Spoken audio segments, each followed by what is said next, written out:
ঢাকায় সিনেমার নায়িকা নিপুণ বহুল বিতর্কিত ও আলোচিত। চলচ্চিত্র শিল্প সমিতির সাধারণ সম্পাদক পদে নির্বাচন ও হারজিত নিয়ে নানা নাটকের জন্ম দেন তিনি। 5 আগস্ট আন্দোলনের মুখে শোবিজের আওয়ামী লীগপন্থী তারকাদের অনেকে এখনও গায়ে। তারা কোথায় আছেন সেই তথ্য অজানা। তবে আওয়ামী লীগ রাজনীতির সঙ্গে জড়িত চিত্রনায়িকা নিপুণ আক্তার দেশেই রয়েছেন বলে গণমাধ্যমে খবর প্রকাশ হয়। নিপুণের ক্যারিয়ারে সেভাবে ব্যবসা সফল সিনেমা না থাকলেও করেছেন রাজকীয় জীবনযাপন। মূলত শেখ ফজলুল করিম সেলিমের ছত্রছায়ায় নিপুণ হয়ে ওঠেন অপ্রতিরোধ্য। নিপুণ উচ্চ মাধ্যমিকের পর 1999 সালে চলে যান রাশিয়ায়।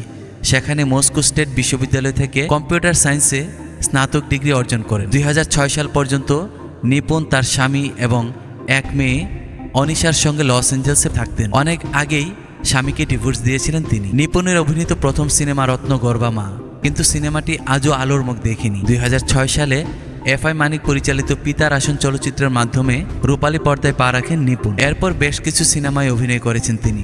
তবে অধিকাংশ সিনেমায় দ্বিতীয় সারির নায়িকার চরিত্রে অভিনয় করেছেন ঢাকায় এই অভিনেত্রী।